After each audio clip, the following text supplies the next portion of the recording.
Bíblia comigo em Filipenses capítulo 4, versículo 8. Filipenses 4, 8. Antes de nós iniciarmos a palavra, nós vamos orar. Quero fazer uma oração pelo Marcão, que é lá de Sabará. Nós já mostramos aqui as fotos, né, de uma família que nós assistimos, nós ajudamos lá em Sabará. A mãe tem quatro filhos, né, que são deficientes. Todos os quatro são deficientes em grau altíssimo, né? Tem retardamento em grau altíssimo. Um deles estava acamado já assim com as mãos já totalmente rígidas, né? Os pés também, praticamente não falava, e agora foi levado para um hospital, né? E a mãe, que já tem os três que tem problema de retardo, que ela tem que olhar, agora tem que ficar no hospital com o Marcão, né, que piorou o quadro dele e está hospitalizado. Então vamos orar, né, exercer misericórdia, pedir a Deus que esteja trazendo ali provisão para a vida dela nessa hora, que sustente, dê força para ela. Ela é uma mulher extremamente forte, né, uma mulher que tem uma fé realmente que nos inspira, né, a atitude dela. E a gente está ajudando, cooperando com eles ali da maneira que nós podemos, né? Mas vamos levantar agora, fazer uma oração ali pela vida dela, a dona Cleusa, e o Marcão agora que está ali internado. Queria que você voltasse a sua mente, a sua oração agora para a vida deles. Pai, em nome de Jesus, nós estamos aqui, Pai, com o nosso coração cheio de amor, cheio de misericórdia em relação a essa família. Ó Deus, a dona Cleusa, os seus filhos. Deus, Tu és o Deus que não nos abandona. Tu és o Deus que nos assiste em todas as situações. A palavra do Senhor diz, Senhor Jesus, que nós somos atribulados, mas não desanimamos. Nós que confiamos no Senhor, Jesus, nós não desanimamos, Pai. Nós não nos entristecemos, porque sabemos que o Senhor é a nossa força. Sabemos que o Senhor está conosco e o Senhor nos sustenta em toda situação. Por isso nós enviamos uma palavra, Senhor, ó Deus, de fortalecimento na vida da dona Cleusa. Fortalece a sua mente, fortalece a sua fé, Senhor. Traz ali provisão para a vida dessa família, Senhor. Ó Deus, cuida ali dos teus filhos, Pai. Que ela sinta agora, nesse momento, através da oração da tua igreja, que ela sinta o poder sobre a vida dela, o poder do Senhor que se aperfeiçoa na nossa fraqueza, Pai. Fortalece a sua mente, fortalece as suas emoções, fortalece, Senhor Jesus, ali, ó Deus, a sua fé, para que ela, Senhor, possa se levantar e dizer, ó Deus, como disse Jó, que o meu Redentor, ó Deus, se levantará na minha vida, Senhor. Em nome de Jesus, toca ali na vida da tua filha, toca na vida do Marcão também. Deus, o Senhor pode, com uma palavra do Senhor, o Senhor pode mudar essa situação. O Senhor pode restaurar a vida do Marcos, Pai, fazer com que ele volte, Senhor, à normalidade. Por isso nós ministramos uma palavra ali sobre essa família. Ministramos uma palavra sobre a vida do Marcos, sobre a vida da dona Cleusa, dos seus filhos, Pai, em nome de Jesus, em nome de Jesus. Amém e amém. Glória a Deus. Amém. Obrigado, amados. Glória a Deus. Abra sua Bíblia comigo em Filipenses capítulo 4, versículo 8, Filipenses 4, 8. Nós estamos aprendendo a formar a mente de Cristo em nós. E o nosso texto base está no livro de Filipenses capítulo 4, versículo 8, né? Nós estamos estudando, nós falamos na semana passada a respeito da santidade, da pureza, né, que nós devemos guardar na nossa mente, na nossa vida. E hoje a gente vai falar sobre um outro aspecto, né, de Filipenses 4:8, que é a verdade, né, que deve ocupar as nossas mentes. Então a Bíblia diz assim, olha, finalmente, irmãos, pensem em tudo que for verdadeiro, tudo que for digno, respeitoso, tudo que for justo, tudo que for puro, tudo que for amável, tudo que for de boa fama, em tudo que houver alguma virtude ou algo de louvor, seja isso que deve guardar a vossa mente, a sua mente deve guardar.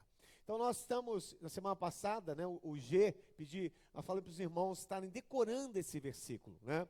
guardando a palavra de Deus. Quanto mais nós guardamos a palavra de Deus na nossa mente, quanto mais nós decoramos, quanto mais nós meditamos na palavra do Senhor, mais nós vamos fortalecendo a nossa mente, mais nós vamos libertando a nossa mente daquilo que nós trazíamos, né, no passado. Então, nós estamos aprendendo, amados, que devido à nossa vida pregressa, a nossa vida passada, antes de Cristo, onde a nossa mente, ela era escrava, ela era dominada pelos nossos desejos. Agora que nós estamos em Cristo, ela precisa passar por um processo de libertação, de restauração e de fortalecimento. Então, agora que nós estamos em Cristo, a nossa mente precisa passar por um processo de restauração, de libertação e de fortalecimento. Por quê, amados? Porque outrora a nossa vida, ela estava presa, a nossa mente estava presa às coisas desse mundo. Nós seguíamos a inclinação da nossa carne, dos nossos pensamentos.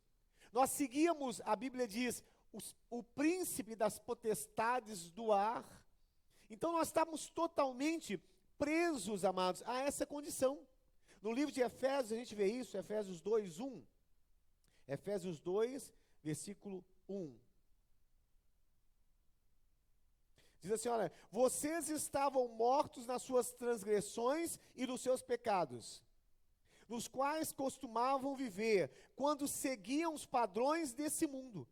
Então, por que nós precisamos de libertar a nossa mente? Porque outrora nós seguíamos os padrões desse mundo. E os padrões desse mundo são bons ou ruins, amados?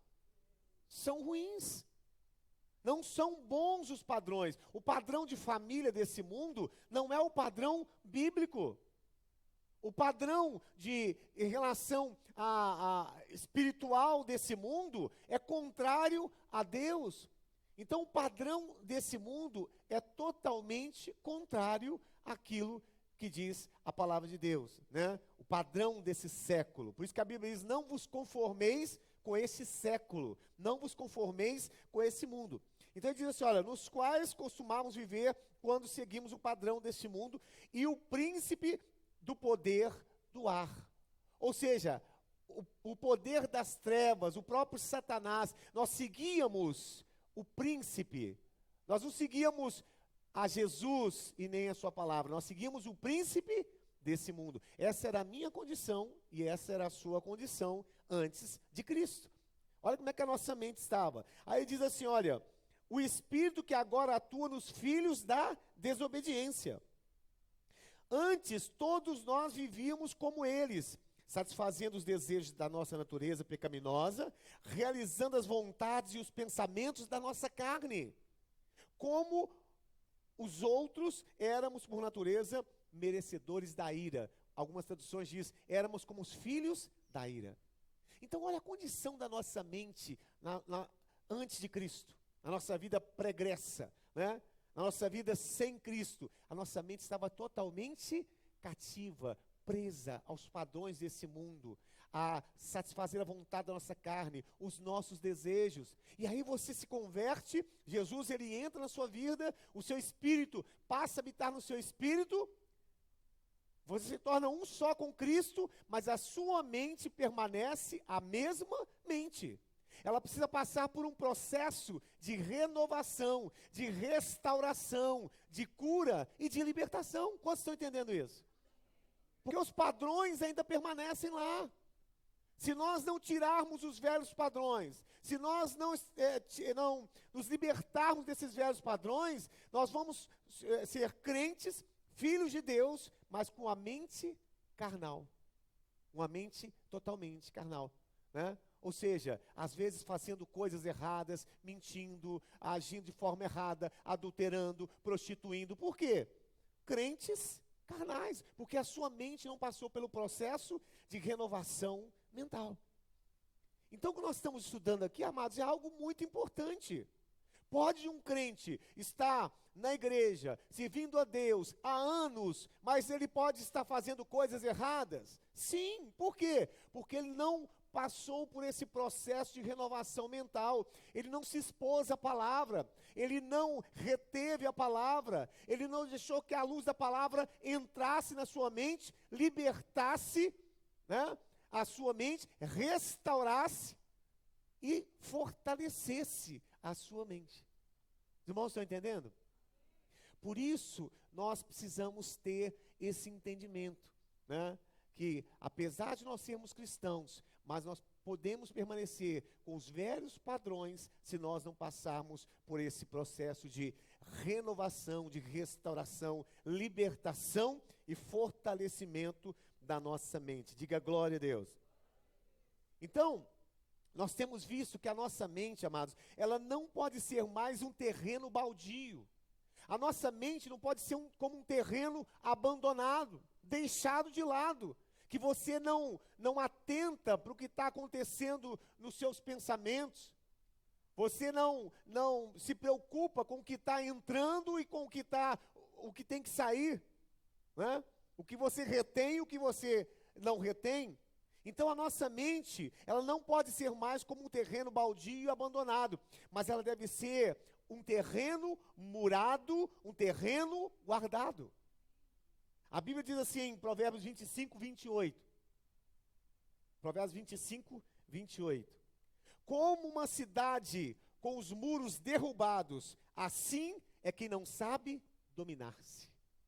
Então, uma cidade, amados, principalmente no Velho Testamento, na época neotestamentária também, uma cidade protegida era uma cidade que tinha muros, cercada por muros. Quando os muros eram derribados, era fácil do inimigo penetrar. Então ele está dizendo aqui, fazendo analogia, como uma cidade com os muros derrubados, assim é quem não sabe dominar-se. Então, como uma cidade com os muros derribados, é aquele que não guarda a sua mente, que não protege a sua mente, que não coloca limitações na sua mente, restrições em relação àquilo que entra, aquilo que vai entrar e aquilo que vai permanecer. É como uma cidade com os muros derribados. Ou seja, você fica vulnerável. Entram pensamentos de todas as formas. Entram acusações. Entram palavras de condenação. Entram palavras que deturpam o seu próprio caráter. Tem pessoas que se sentem, às vezes, inferiores, complexadas, cheias de situações. Sabe por quê? Porque como ele não exerce essa proteção sobre a sua mente, ele recebe palavras tanto de outras pessoas, como às vezes vozes que vêm na sua mente falando, olha, você não consegue nada, não vai dar certo. Você é isso, você é aquilo. Muitas vozinhas que nós ouvimos, quando já ouviram vozes assim às vezes, né? Não são vozes audíveis, mas são coisas que vêm na nossa mente, tentando nos sabotar, tentando dizer assim, tá vendo, nunca dá certo, você tenta e não consegue, olha a sua família, olha o seu marido, olha a sua condição financeira, olha a sua vida espiritual. Sempre tem algumas vozes que começam a tentar sabotar a nossa mente. E se a sua mente não está como uma cidade com muros cercada, isso vai penetrar, isso vai começar a minar a sua mente. E daqui a pouco, você está se sentindo deprimido, você está se sentindo aquém daquilo que você é, você começa a ter pensamentos errados a seu respeito, porque você não tem uma mente preparada, porque você não tem uma mente protegida. Então você não pode deixar a sua mente como um terreno baldio, um terreno abandonado. Você tem que estar atento aos seus pensamentos. Você tem que estar sempre pensando naquilo que está na sua mente, nos pensamentos que estão na sua mente. Você tem que estar pensando nisso. Ah, bispo, mas eu não consigo. Você tem que treinar.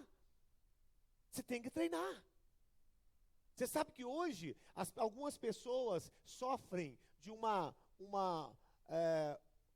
posso dizer, uma doença, uma situação em relação à sua mente, chamado SPA, Síndrome do Pensamento Acelerado. O que é isso? Hoje, por causa de tantas informações, de tanta coisa que nós ouvimos, lemos, recebemos, são milhares de informações. A nossa mente, ela começa a estar numa forma acelerada. Então nós pensamos o tempo todo, cheio de pensamentos o tempo todo, dormimos pensando, acordamos pensando, não paramos de pensar. Síndrome do pensamento acelerado. Isso gera problemas seríssimos, déficits, né, de aprendizado, de atenção. Aí as pessoas não conseguem hoje mais concentrar. Você já viu como é que está difícil de ler as coisas hoje? Quantos conseguem ler livros ainda hoje aí? Coisa rara, né? Ler livro, ler Bíblia. Sabe por quê? Nós estamos acostumados a ver imagens rápidas passando o tempo todo por nós, né? São imagens, são vídeos o tempo todo, e é tudo muito rápido.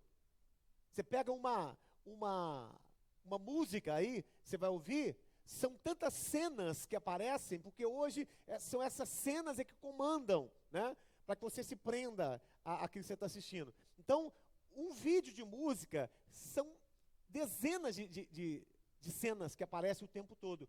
E isso vai prejudicando a sua memória, vai prejudicando a sua concentração, síndrome do pensamento acelerado. Então, é uma doença do nosso século, do nosso tempo. Então, nós precisamos estar atentos, amados, àquilo que se passa na nossa mente, né? Nós temos que estar protegendo a nossa mente dessas situações. Então, nós temos falado que esses limites pelos quais a nossa mente deve estar cercada, estão em quê? Filipenses capítulo 4, versículo 8. Então diga assim, os limites que vão guardar a minha mente, os muros que vão guardar a minha mente, estão em Filipenses 4, 8.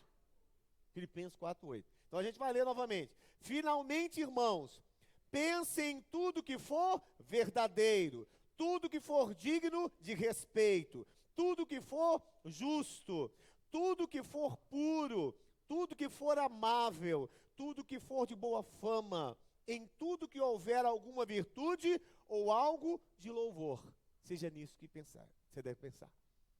Então, esses são os limites. Aquilo que é verdadeiro, aquilo que é justo, puro, de boa fama, aquilo que tem virtude, aquilo que tem louvor, aquilo que é honesto, seja isso que ocupe a vossa mente. Então, tudo tem que passar por isso. Tudo tem que passar pelo filtro de Filipenses capítulo 4, versículo 8. Então, se não for honesto, se não for justo, se não for de boa fama, se não for verdadeiro, se não for puro, né, se não tiver louvor, se não houver virtude naquilo que você está recebendo na sua mente, o que você tem que fazer? Expulsar. Mandar embora. Não recebe. Às vezes é uma notícia, né? Você está ali, tem gente que gosta demais de jornal, tem gente que gosta demais de telejornal, e fica o tempo todo exposto à notícia. Aí você vai avaliar, isso é de boa fama? Isso é puro que você está ouvindo? As coisas que você está ouvindo na TV, no telejornal, ali, o sangue, a morte, o estupro, o tempo todo é isso, né? Aí você tem que avaliar, isso é de boa fama, isso é puro? Então tem que fazer o quê? Expulsar. Tem que tirar da minha mente. Tem que cercar minha mente, para que isso não permaneça.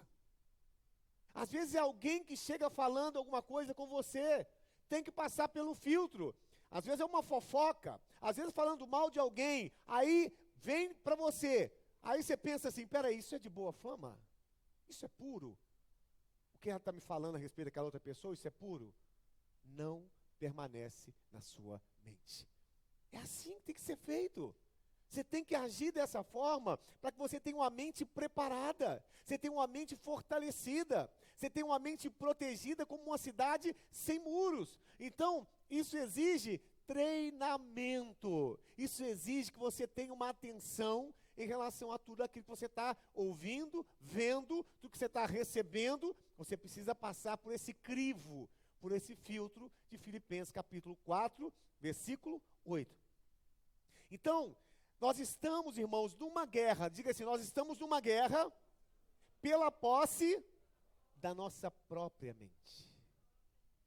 Nós estamos numa guerra pela posse da nossa própria mente. É isso que nós estamos vivendo. Então a nossa guerra espiritual, na realidade, né, da nossa própria vida, é uma guerra contra aquilo que entra na nossa mente, expulsando, derrubando, prendendo aquilo que não deve ficar, resistindo. Essa é a nossa guerra a cada dia. Você não está brigando, não é com o diabo, com tridente, não é com o diabo com um rabo ali, com aquela ponta de espeto. Não, você está brigando, é contra os seus pensamentos. É contra aquilo que é mal e está tentando penetrar e ficar na sua mente. Essa é a sua luta todos os dias. A Bíblia diz, a carne milita contra o espírito. Então nós precisamos, amados, entender isso. Nós estamos numa guerra, e essa guerra é para que nós estejamos tomando posse da nossa própria mente, ou seja, no controle, no domínio da nossa mente. Porque nós temos falado que tudo passa pelo processo mental. Então, as fronteiras, né, que vão ser o limite para que eu possa permitir, está ali em Filipenses 4, versículo 8. Então, Deus, amados, Ele não só vê tudo o que você faz, as suas atitudes, mas Ele também acompanha os meus pensamentos. Onde quer que você esteja, Deus, Ele também sabe dos seus pensamentos. A gente preocupa muitas vezes com aquilo que nós estamos fazendo, né? De certo ou errado, com as nossas atitudes que nós estamos fazendo. Mas Deus, Ele conhece muito mais do que as nossas atitudes. Ele conhece a nossa mente e os nossos pensamentos. Então, o salmista, no Salmo 139, versículo 2, 139, versículo 2, diz assim, olha, sabe quando me sento e quando me levanto, de longe percebe os meus pensamentos. A tradução que eu peguei diz assim, olha, diz assim, a minha tradução, Deus não só vê tudo o que você faz, as suas atitudes, mas Ele diz assim, olha, acompanhe os meus pensamentos onde quer que eu esteja. Então Deus, Ele acompanha os meus pensamentos aonde quer que eu esteja. Ele sabe o que se passa na minha mente. Ele sabe do que está se passando na sua mente agora, quando você está recebendo essa mensagem. Ele sabe se você às vezes está resistindo, está dizendo assim, bispo, mas isso não funciona. Bispo, eu não acredito no que o senhor está falando. Ele sabe o que se passa na sua mente. Ele conhece os seus pensamentos. Então, amados, nós precisamos de ter uma mente fortalecida, uma mente restaurada. Nós precisamos ter uma mente fortalecida através da palavra de Deus. E o que eu tenho trazido aqui é para que você esteja treinando isso a cada dia, na sua casa, através da palavra, ouvindo a palavra, retendo, decorando aquilo que está escrito, resistindo a tudo aquilo que se opõe à palavra de Deus, se levantando, derrubando raciocínios, altivez e tudo que se levanta contra o conhecimento do Senhor. Então, qual é o propósito de Deus em relação a nós? É que nós sejamos a cada dia mais parecidos com Ele. O propósito de Deus para nós é restaurar a sua imagem em nós. Esse é o propósito de Deus para nós. É que nós sejamos cada vez mais parecidos com Ele, é que nós sejamos restaurando a imagem dEle em nós. Por isso, irmãos, que você está numa igreja, que é uma igreja que você vai receber uma palavra madura.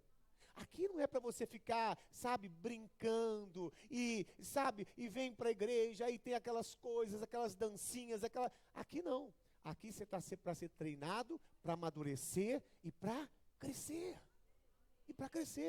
Você está num ambiente de crescimento. Às vezes a gente vai para a igreja, muita gente vai para a igreja, porque chega ali e tem um show, né? Tem um show. Tem igrejas aí, amados, por exemplo, lá para lá da Austrália, né? E aqui no Brasil também, que é um verdadeiro show. Você entra ali e você fica encantado.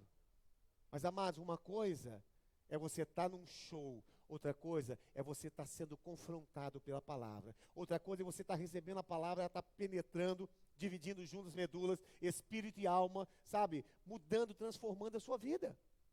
Então a igreja não é um lugar de se divertir. Igreja é um lugar de aprendizado, de crescimento, de treinamento, de transformação. Diga glória a Deus. Então você está num ambiente de crescimento. Por isso você precisa receber a palavra, guardar a palavra e praticar a palavra. E praticar a palavra. Não adianta nada você vir ao culto e você, sabe, dar a sua nota para a pregação, dizer a senhora foi muito boa, não foi muito boa, faltou isso, faltou aquilo, e você não pegar essa palavra e praticar essa palavra. Então você está aqui para ouvir e praticar, né? Inclusive eu estou pregando, mas o que eu prego, a palavra está cortando tanto para ir como para cá. É uma espada de 2 gumes. Ela corta para lá e corta para cá, né? Uma espada poderosa de 2 gumes. Então nós estamos aqui para crescer e para que nós nos tornemos cada vez mais parecidos com o Senhor. O propósito de Deus é restaurar a sua imagem em nós. Quando a gente lê o livro de Romanos, capítulo 8, 28, Romanos 8, 28, diz assim, olha: sabemos que todas as coisas contribuem juntamente para o bem de todos aqueles que amam a Deus, dos que foram chamados de acordo com o seu propósito. Versículo 29. Pois aqueles a quem previamente conheceu também os predestinou para serem conforme a imagem do seu Filho, a fim de que ele seja o primogênito entre muitos irmãos. Então, quando a gente lê esse versículo, né, a gente sempre relaciona esse versículo com o seguinte: tudo que acontece na nossa vida coopera para o nosso bem. É assim que a gente entende esse versículo, né? Mas quando a gente faz uma exegese, diga exegese, desse versículo mais profunda, você vai ver que tem algo mais profundo em relação a isso, né? Mais do que tudo coopera para o bem daqueles que amam a Deus, né? Então, o que está dizendo esse versículo aqui, amados? Tudo o que ocorre na minha vida, todas as experiências, boas ou más, Deus usará para formar em mim a imagem de Jesus. Os irmãos estão entendendo? Tudo o que acontece de bom ou mal na minha vida, todas as circunstâncias, Deus vai usar para formar a imagem de Jesus em mim. É isso que ele está dizendo aqui. Por isso que ele diz aqui no versículo 29, coloca o 29 mais uma vez. Pois aqueles que Deus previamente conheceu, também os predestinou, que somos nós, né? Para serem conforme a imagem do seu Filho. Então, tudo que acontece na sua vida, todas as circunstâncias, todas as situações, Deus vai cooperar a fazer para que a imagem dele seja formada em nós. Para que nós sejamos mais parecidos com eles. Irmãos, estão entendendo? Então, é muito mais do que pensar assim, ó, tudo vai cooperar para o meu bem. Deus está dizendo, olha, todas as coisas conjuntamente, né, elas vão cooperar para que a minha imagem esteja sendo feita em você, sendo formada em você. Por isso que Paulo diz assim, olha, eu sinto dores de parto até que Cristo seja formado em vós. Há um processo de gestação, irmãos. A partir do momento que você diz que Jesus é o Senhor da sua vida, começa um processo de gestação na sua vida. Você vai sendo transformado, você vai sendo mudado, até que a imagem de Jesus esteja plenamente em você, até que eu olhe para você e não enxergue mais você, eu enxergo o próprio Jesus na sua vida. Paulo disse, agora já não sou eu mais quem vivo, mas é Cristo que vive em mim. Então é o processo de gestação. Às vezes você olha para o irmão assim, né? E tem muitos irmãos que ainda estão lá no começo. Então aquele embriãozinho, né? Quando você olha, já viu o embriãozinho ali, quando está nascendo, parece ter um ET, né? Você já vê o olho grandão, aquela cabeçona, sabe? E aquele negócio esquisito. Aí você olha assim, oh, meu Deus, isso aqui é meu filho? Não é possível. Não, mas é porque está no começo. É porque é só um embriãozinho ainda. Aí fica parecendo um ET. O olhão, o cabeção, o rabinho, né? O zigoto que tem lá, né? Mas na realidade, está começando a ser formado. Assim é a nossa vida espiritual. A gente está começando a nossa vida espiritual, né? Você recebeu Jesus na sua vida, se alegra, e as coisas começam a ser mudadas, você vai deixando as coisas velhas para trás, e começa esse processo de gestação. E vai chegar um momento, né, em que a imagem de Jesus, ela vai estar sendo cada vez mais clara em nossa vida. Cada vez mais clara. No começo você chega na igreja xingando, falando, não aguenta mais, olha o horário, esse pastor fala demais, você chega falando um tanto de coisa. Vai passando o tempo, né? Aí você diz assim, ai meu Deus, hoje também tem oferta, hoje também tem que levar oferta, todo culto tem que ter oferta, não é possível. É a luta, é o processo de gestação. Você começa a brigar, briga com o pastor, briga com a esposa, briga com todo mundo, né? Mas é o processo de gestação. Mas aí passa aí alguns anos, o irmão já está mais, né, maduro. O irmão está dizendo assim, glória a Deus, né? Maior é o que está em nós do que aquele que está no mundo, né? Jesus é o meu Senhor, porque é o processo de gestação, você já está caminhando. Você já saiu daquele processo embrionário, você está caminhando. Então, é um processo de gestação que a igreja, que os irmãos, que nós precisamos passar. Por isso que se você estiver numa igreja, que é uma igreja de leite, que é uma igreja só de dancinha, de louvor, de muito flu, mas não tem palavra, esse processo vai ser mais difícil. Porque você tem que comer no começo, quando você é novo, você come o quê? Você come papinha, você come leite, você come coisa ralinha, né? Cremogema, não é verdade?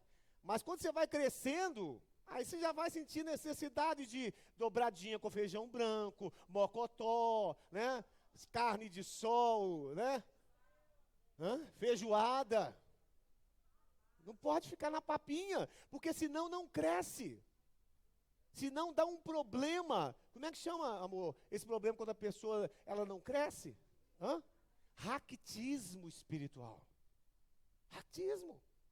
Porque não se alimenta de alimento sólido. A Bíblia diz que o alimento sólido, no livro de Hebreus, é para os adultos, para aqueles que têm as faculdades exercitadas para discernir o bem e o mal, o certo e o errado. O alimento sólido.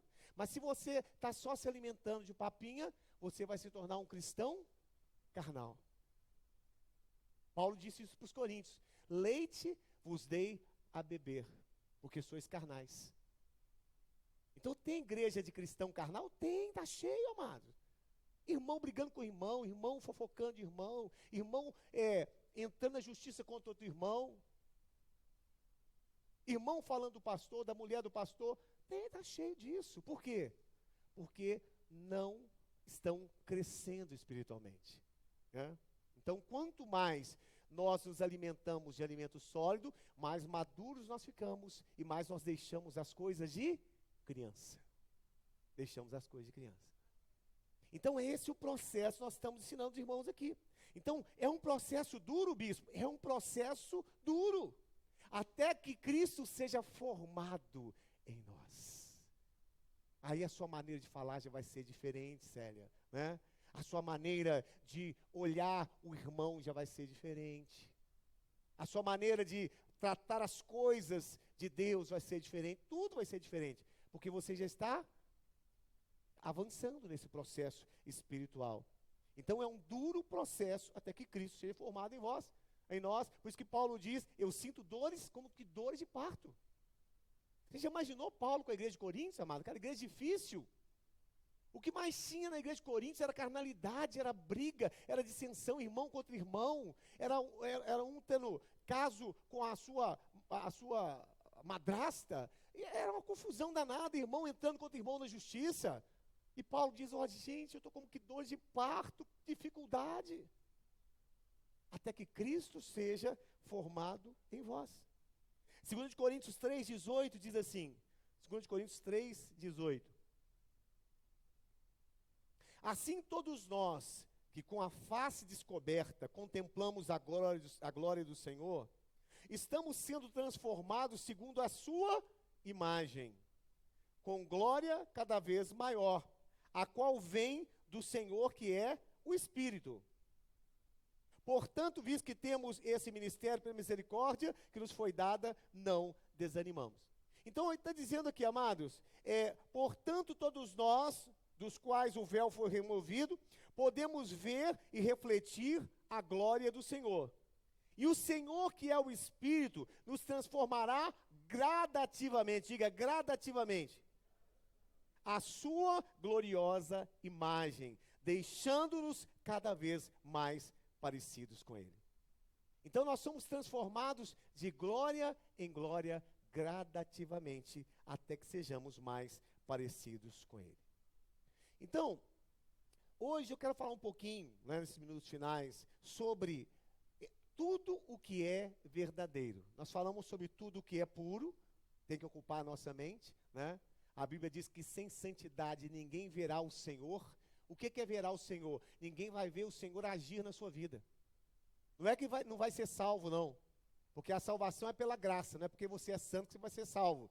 Você é salvo pela graça, né? E porque você é salvo, você tem uma inclinação à santidade. Mas você não é salvo pela sua santidade. Aí o livro de Hebreus diz assim, olha, seguir a paz com todos e a santificação, sem a qual ninguém verá o Senhor. Verá o Senhor em que sentido? Verá o Senhor agir na sua vida.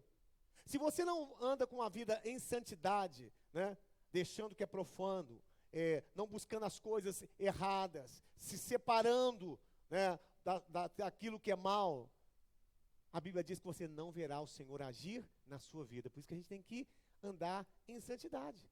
Às vezes você não está vendo as coisas acontecer, sabe por quê? Você não está vivendo em santidade. Sem santificação, ninguém verá o Senhor. Então a santificação faz parte desse processo de gestação. Eu preciso me santificar, eu preciso me separar daquilo que é profano, daquilo que é errado, daquilo que eu ouço que não é bom. Eu tenho que separar dessas coisas, amado. Senão eu não vou ver Jesus agindo na minha vida. Vou ser salvo no último dia, mas eu não verei a ação de Deus na minha vida, porque você só verá Deus agir na sua vida se você viver em santidade. Sem santificação, ninguém verá o Senhor. Mas hoje eu quero falar sobre a verdade, porque a Bíblia diz assim, ó, tudo que é verdadeiro tem que ocupar a sua mente. E em 2 de Coríntios, capítulo 3, Efésios capítulo 4, 17 em diante. Efésios 4, 17 em diante. Então nós, como povo de Deus, nós temos a verdade como o nosso maior patrimônio. Diga assim, eu tenho a verdade como o meu maior patrimônio. O maior patrimônio do povo de Deus é a verdade. Porque Jesus, ele é a verdade. Porque a igreja é a coluna e o baluarte da verdade. Então o maior patrimônio do povo de Deus é viver em verdade, é andar na luz, é andar naquilo que é certo. Esse é o nosso maior patrimônio. Indubitavelmente, amados. É o maior patrimônio. Então, amados, crente combina com engano e com mentira? Não, porque o nosso maior patrimônio é andarmos na verdade, é não mentirmos, o nosso sim é sim, o nosso não tem que ser não. O nosso estilo de vida é um estilo de verdade. Ah, bispo, mas hoje todo mundo fala uma mentirinha. Mas nós não somos todo mundo. Nós somos filhos, diga assim, agora eu sou filho de Deus. Então tem um modo digno de se viver como filho de Deus. E esse modo é na verdade, andar na verdade. E agora a Bíblia diz assim, olha que texto tremendo. Assim eu digo a vocês, e no Senhor eu insisto, que não vivam como os gentios na inutilidade dos seus pensamentos. Algumas traduções dizem assim, não vivam como os gentios na futilidade dos seus pensamentos. O que é futilidade, amados? É aquilo que é irrelevante, sem importância, sem utilidade, insignificante, superficial. Não viva na futilidade dos seus pensamentos.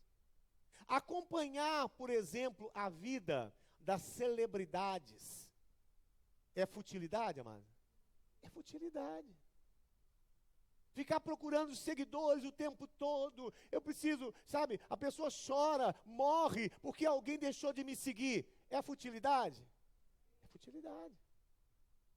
tem tantas coisas fúteis que os gentios se ocupam com essas coisas, né? E a Bíblia diz assim, ó, não andeis como gentios, como aqueles que não são do povo de Deus, né? Não andeis como eles na futilidade, ou seja, na superficialidade, na irrelevância dos seus pensamentos. Então nós não podemos andar, pensar como o povo do mundo pensa. Fazendo boquinha, com o celular o tempo todo, para lá e para cá. Sabe? Gente, a gente tem que ter cuidado, futilidade. Eu sempre falo isso. Às vezes a gente vai nos restaurantes, e uma coisa que eu observo, que mudou muito hoje no comportamento humano, é o seguinte, porque o camarada, antes de comer, ele tira uma foto da comida e posta a comida. Eu acho que daí podia até ir embora, porque já fez o que tinha que fazer. Né? Talvez não ia nem comer, só para... Tirou e mandou a foto da comida.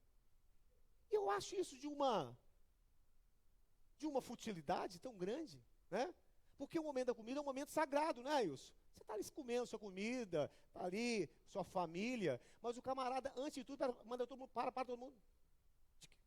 Né? Aí tira a foto da comida e manda a comida, né?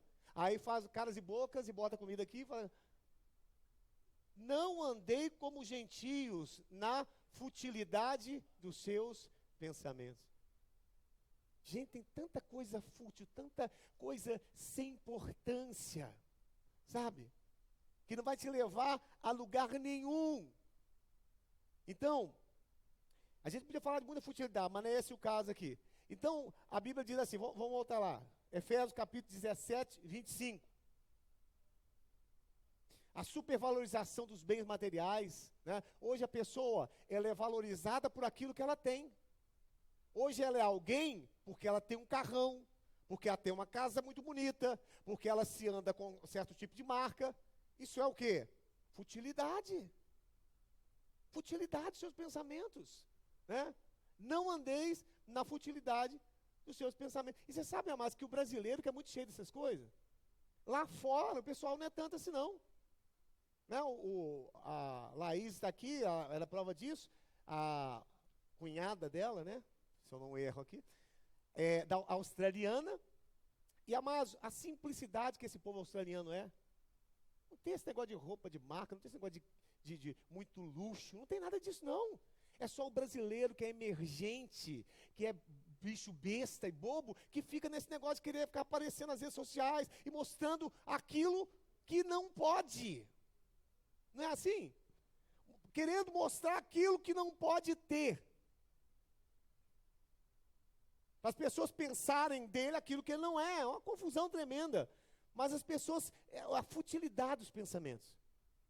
Então a Bíblia diz, não andeis como gentios na futilidade dos seus pensamentos. Efésios capítulo 4, 17, 18.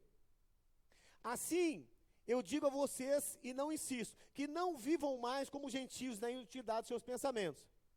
Eles estão obscurecidos no seu entendimento, separados da vida com Deus, pela ignorância que estão por causa do endurecimento do seu coração.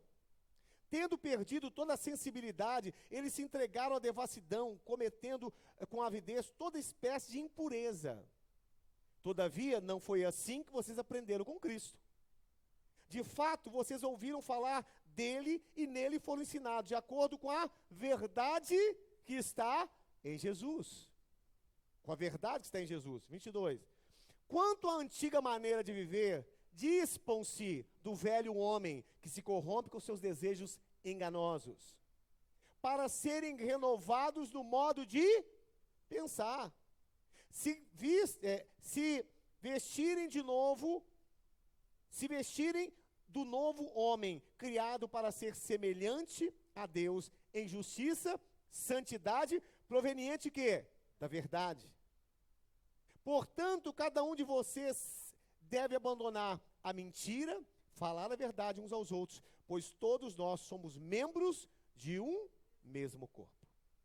Dispam-se do velho homem, dispam-se da mentira, do engano, e falem cada um dentre vós a verdade. Então eu tenho ensinado aqui que nós precisamos nos despir e nos vestir novamente do homem que é segundo a imagem e a semelhança de Deus. Isso não acontece, amados, apenas por um milagre de Deus, não. Isso é algo que você precisa fazer. Se despir do velho homem, dos velhos hábitos, da mentira, do engano, né? E se revestir do novo, que a Bíblia diz aqui, olha, portanto, cada um de vocês deve abandonar a mentira, falar a verdade uns aos outros, pois todos nós somos membros de um mesmo corpo. Então nós devemos andar em verdade. A Bíblia não diz, amados, que conhecereis a verdade, e a verdade é liberta, não diz isso? O contrário também é verdade. Quem anda na mentira, ele anda aprisionado. Ele anda preso. Preso nas suas mentiras, preso nos seus enganos, preso nas suas falsidades. E isso abre uma brecha, tanto espiritual como emocional. Você sabe qual é o comportamento que produz mais impacto negativo nas emoções e no espírito? É a mentira. Tanto nas emoções como no espírito. No espírito, por quê? Porque abre uma brecha, você dá um direito legal do inimigo, né, na sua vida. Porque a Bíblia diz o quê? Que o João 8,44, né? Que o diabo, ele é o pai da mentira e ele nunca se firmou na verdade. Então, quando você mente, quando você dá lugar à mentira, quando você não se despe dessa mentira e desse engano, você está dando direito legal ao inimigo na sua vida. Não mintais uns aos outros. Você está abrindo espaço, está dizendo, inimigo, eu dou espaço para que você esteja agindo na minha vida.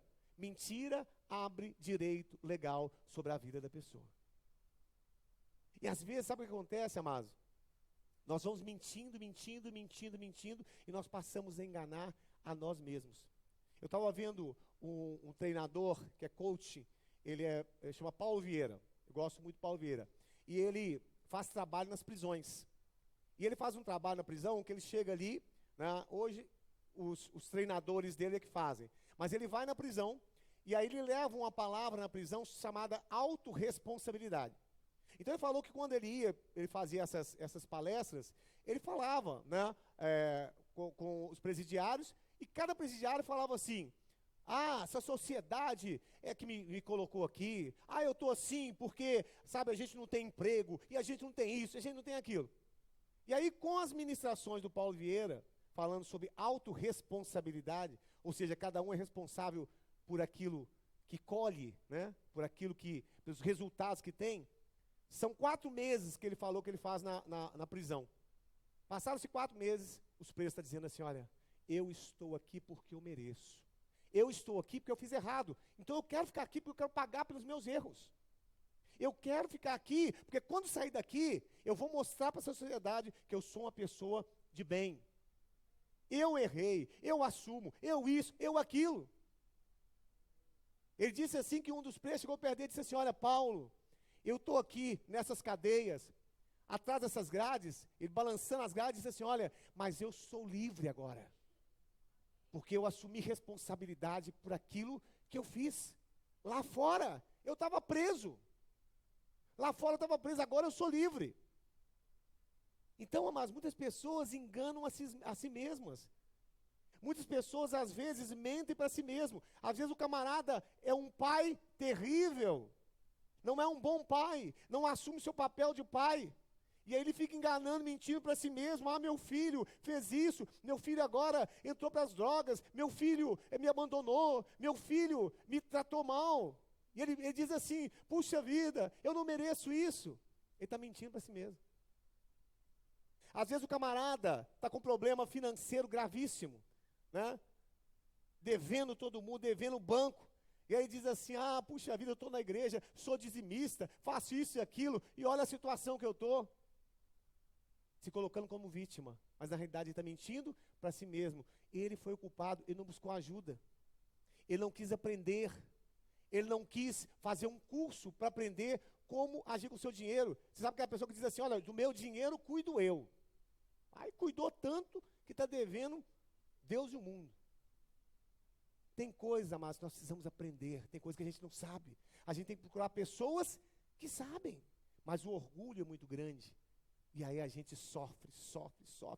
E aí a gente diz assim, meu Deus, por que isso está acontecendo? Mas na realidade, você está colhendo daquilo que você plantou. E você está mentindo para você mesmo. Então muitas vezes a gente mente, nós ficamos mentindo para nós mesmos o tempo todo. O tempo todo. Isso é não viver na verdade, amados.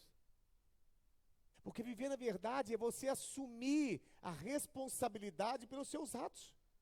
A Bíblia diz em Gálatas, né? Tudo o que o homem plantar, Gálatas capítulo 6, isso também colherá. Eu colho do fruto das minhas ações e ponto. Então você tem a vida que merece, você tem o dinheiro que merece, você tem a saúde que merece, você tem a barriga que merece. Sabe por quê? Você come do fruto das suas ações. Os resultados que você tem foram das decisões que você tomou. Mas aí você fica se enganando, dizendo, ai meu Deus, Deus. Não é isso, amado. Você está mentindo para si mesmo. Você está colhendo daquilo que você mesmo plantou. Então não engane a si mesmo. Por isso que a Bíblia diz, de Deus não se zomba. Tudo que o homem plantar, isso também colherá. Quer para o bem ou quer para o mal, mas é desse jeito. Não adianta ficar jogando culpa para o diabo, para isso, para aquilo, para a sociedade, para a família. Não, é você tem liberdade, você tem livre agência. Você não tem livre arbítrio, mas você tem livre agência. Ou seja, você é responsável pelas suas decisões.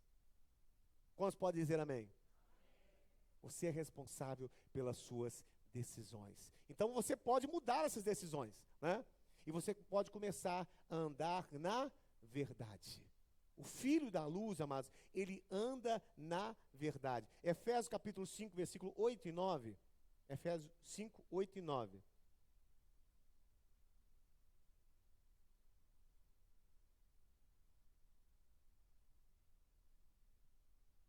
Quantos acham que eu devo pegar mais leve? Digam amém. Amém. Aleluia.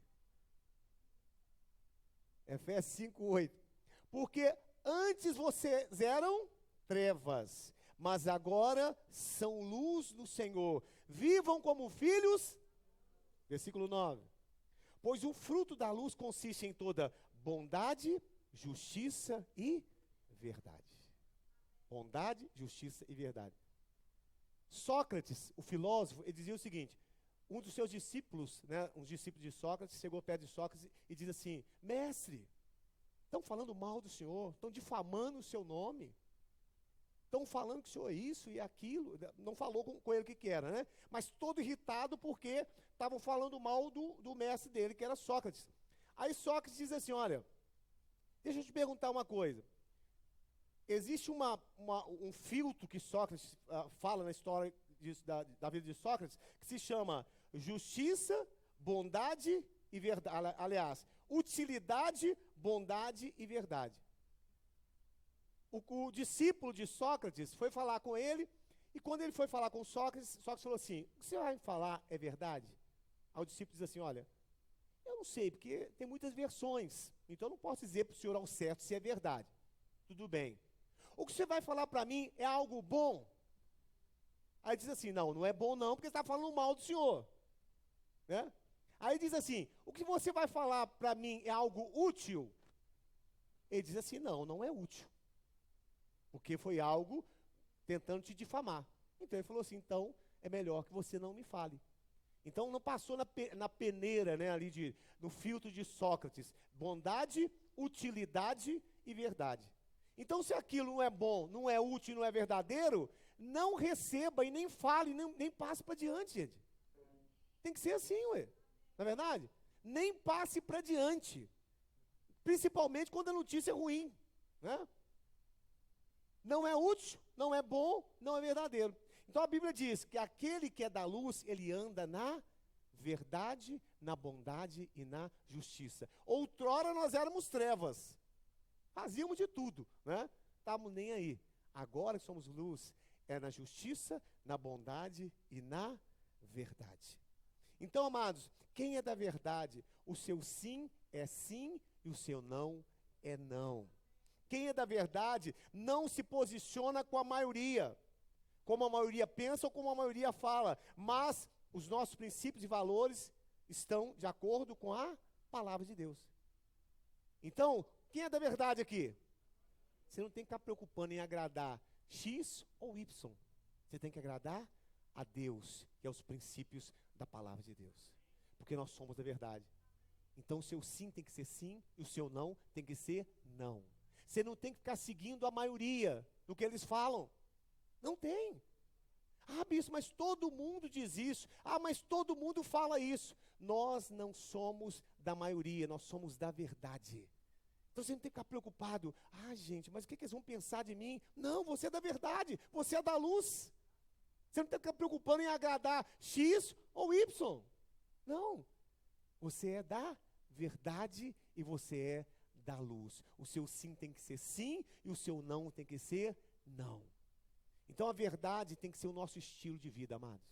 Você tem que ensinar isso para os seus filhos. Na sua casa tem que ser assim. Filhos que veem seus pais mentindo, amados, eles vão achar que a mentira é algo normal. É algo legal, né? Mas uma casa onde os pais não admitem a mentira, tolerância zero para mentira, sabe? Aquele filho vai crescer dentro dessa postura de estilo de verdade dentro da sua casa. Então, nós somos da luz, nós somos da verdade, nós somos filhos de Deus. Você não tem que querer agradar, se associar com as coisas erradas. Então, não tem esse negócio de fazer um pouco certo e um pouco errado. A Bíblia diz que um pouco de fermento leveda toda a massa. Um negócio que deu muito certo, mas começou com corrupção, amados, é certo ou é corrupção? É corrupção. Irmão, você está entendendo? Às vezes o negócio está dando muito certo, mas começou com erro, começou com mentira, começou com corrupção, né? Então é corrupção, porque um pouco de fermento leveda toda a massa. Então não tem jeito, amados. Olha, são nas pequenas coisas que nós identificamos aqueles que são de Deus e aqueles que não são de Deus. Os que são da verdade e os que são da mentira. São nos pequenos atos. Você sabe aquela pessoa que é extremamente correta, que não aceita o pequeno engano? É essa pessoa, sabe, que não admite. Porque quando você admite um erro pequeno, né, uma mentira pequena, você vai admitir mentiras também maiores. Então são nesses detalhes que você vai ver quem é realmente da luz, quem é da verdade, né? Quem é da mentira e quem é do engano. São nos pequenos detalhes. E a gente precisa preservar isso. Seja isso que ocupe a vossa mente. Tudo que é verdadeiro. Tudo que é verdadeiro. Aleluia. Assim disse o Senhor. Assim seja. Glória a Deus.